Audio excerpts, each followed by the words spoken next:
a great servant of God, a man who in 25 years has built from scratch a great church with serious membership and branches all over the world.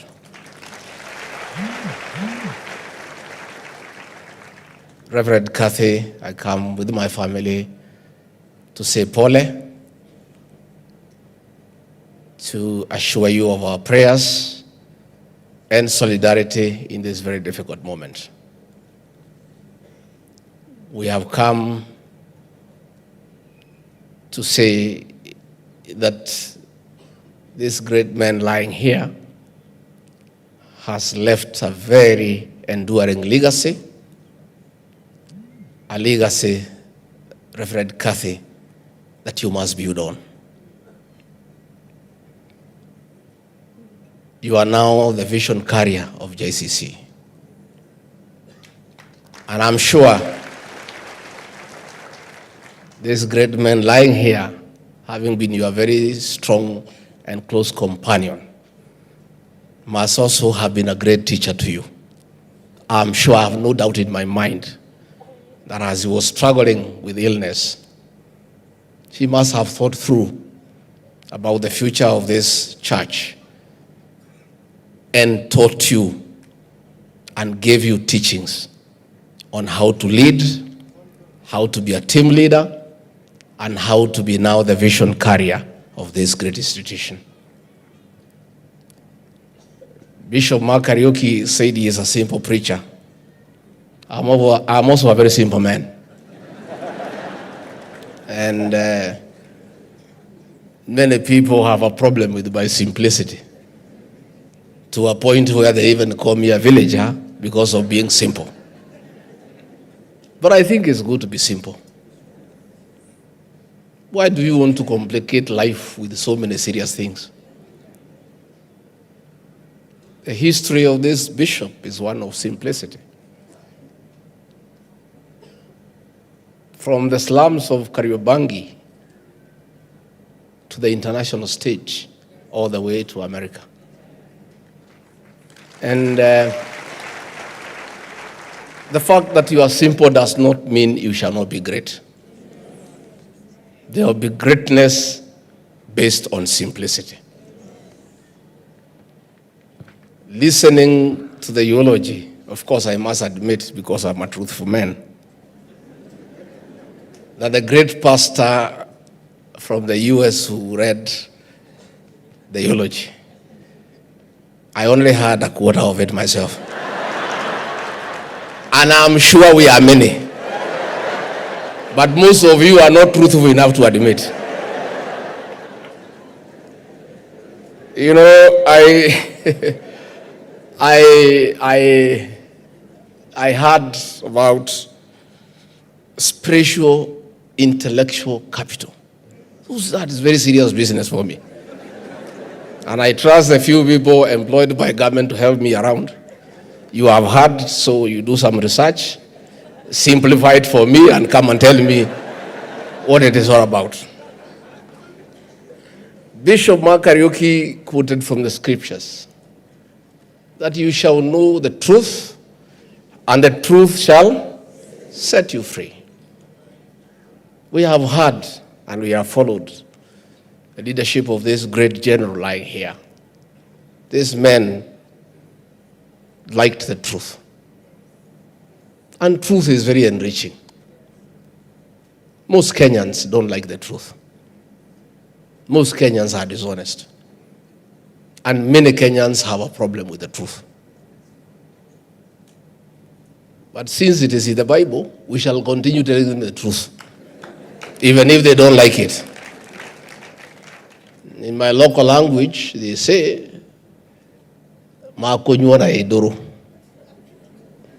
the quinine for malaria is very bitter. But it's only quinine that cures what? Malaria, bitter as it is. So we must continue to being truthful. And that is why I want to salute the courage of Magua, the brother to the deceased, for standing here to say that he has been an alcoholic, and because his brother is gone, he wants to honor him by quitting alcohol. That is courage. That is courage. And the beginning of dealing with a problem is accepting that there is one. Once you acknowledge you have a problem, 50% of that problem is sorted. And then you deal with it. And that's where we are as a country. And I want to ask our leaders, let us not run away from reality. Let us not bury our heads in the sand. Let us accept that we have challenges as a nation.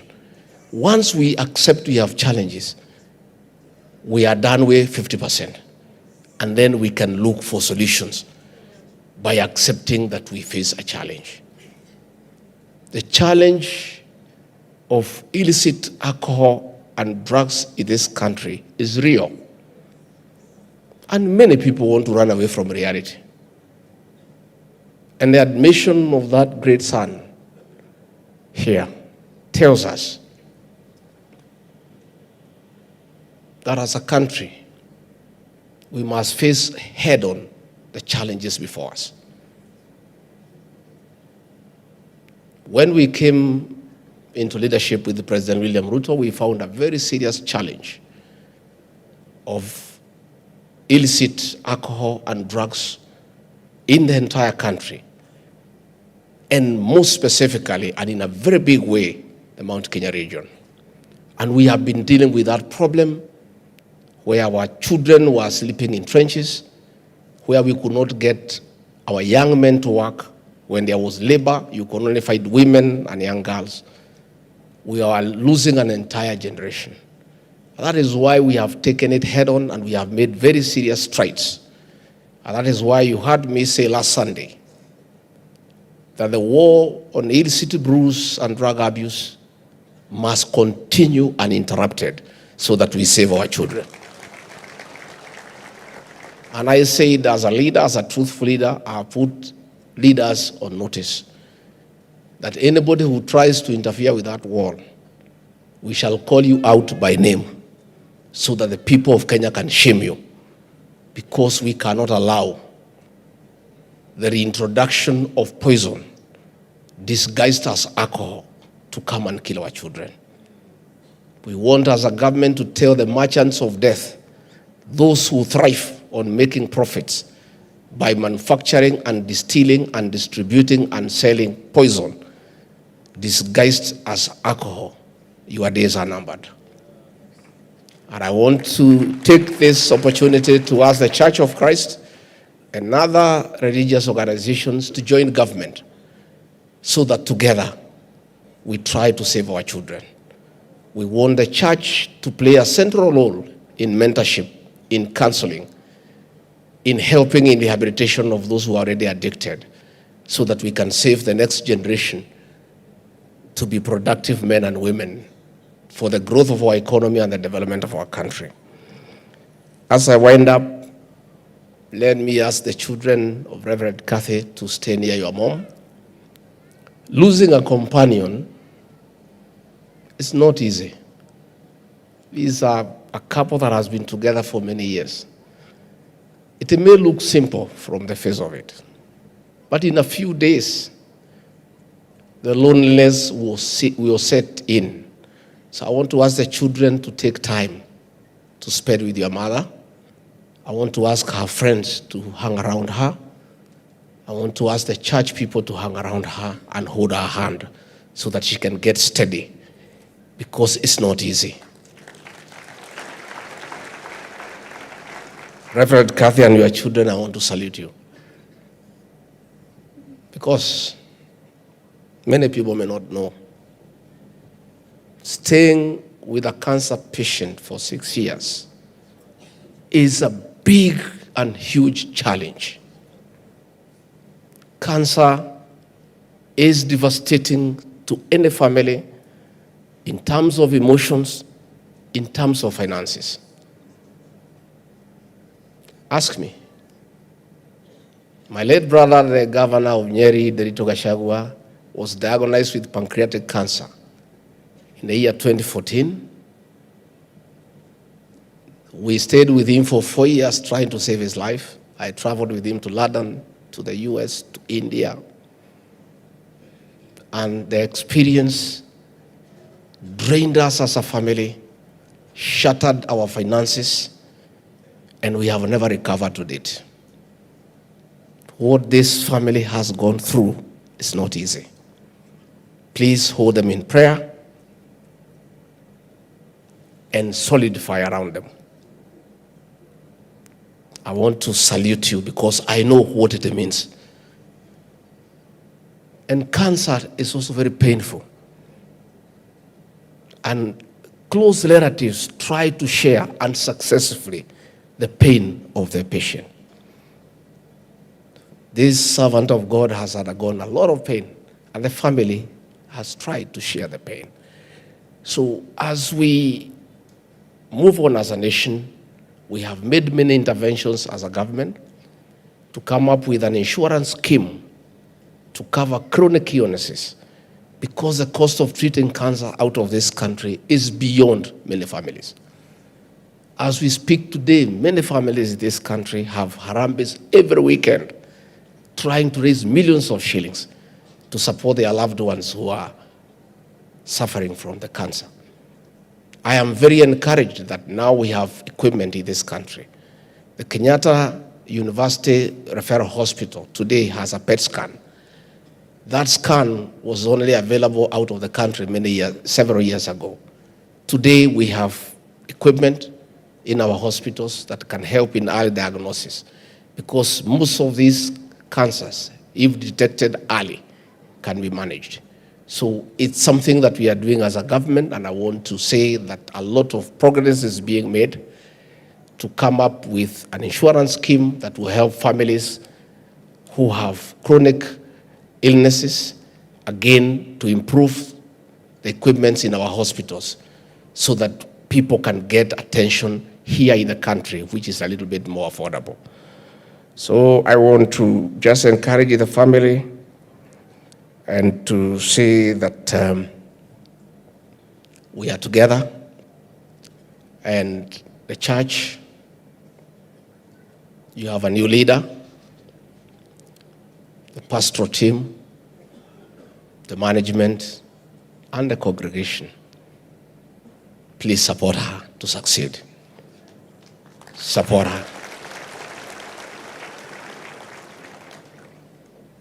A leader is as good as a team that supports that leader. That is why we support President William Ruto for his very pragmatic and courageous decision to dissolve his cabinet and come up with a new team that is focused and competent to help him in the management of the affairs of this great nation. And I want to ask the church and all Christians to pray for our president to pick the right people. God has given him a chance to come up with a good team of patriotic Kenyans who are not corrupt, who are not arrogant, who are not vomiting on Kenyans, who are serious on service delivery. Our president needs your prayers. Are you going to pray for him? Please pray for him. And I'm sure God will be merciful to him. He'll get God's favor to pick a good team to put our country on the right trajectory. So as we pray for President William Ruto to pick the right team, you as a church do the right thing. Support Reverend Kathy to succeed. And you don't have a choice, because our brother who is lying here has left a very great institution. You cannot go back. You cannot improve it. Finally, on a light note, I heard Bishop Allan Kiuna say that people who are here found the Degwa is different.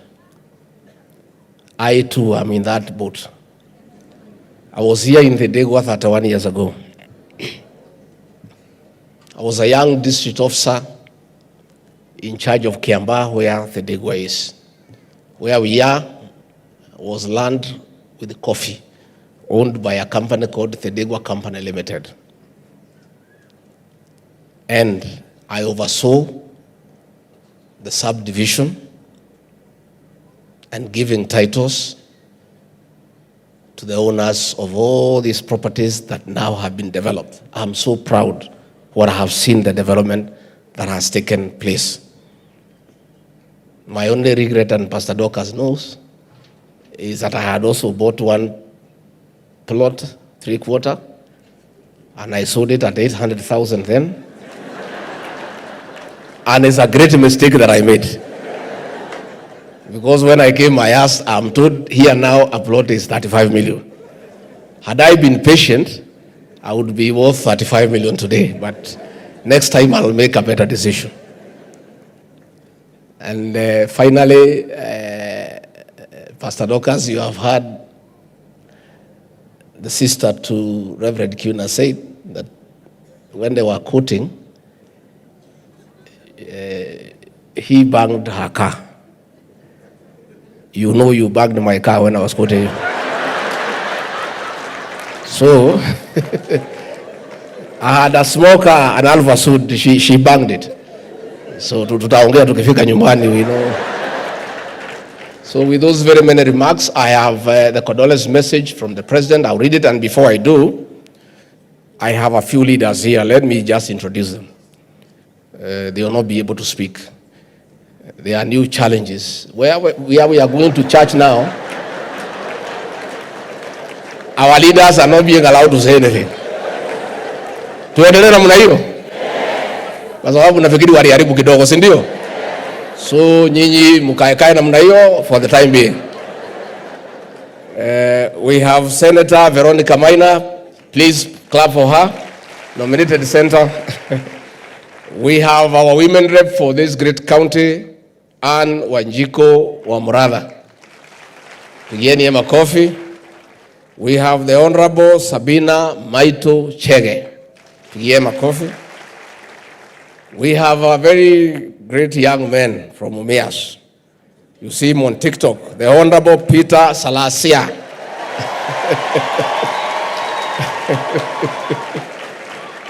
We have the Member of Parliament for Starehe, the Honorable Amos Mwago.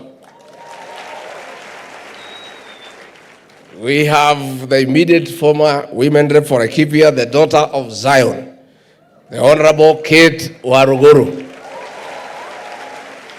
And of course, we have our Bishop, who is also a leader, Honorable Bishop Margaret Wanjiru. That is the leadership that I have. Do you want Pastor Dorcas to say hi? Yes. She of the boy child. Who is? Oh, this is our presidential candidate. Yeah. And you know, Kabisa, and I say, I want nobody to accuse the people of Mount Kenya of being tribal. The reason is one. In the last election, Mwaura was a presidential candidate. The people of this region never voted for him. They voted for William Ruto and Raila Odinga. Are we tribal or we are not? We are not. If we were tribal, we would have voted for this man. Sindio? Asante sana kiongozi. Pastor Dorcas, wewe kuja hapa useme jambo. Si huyu mama anapigania boy child. Aya, sema jambo then nisome.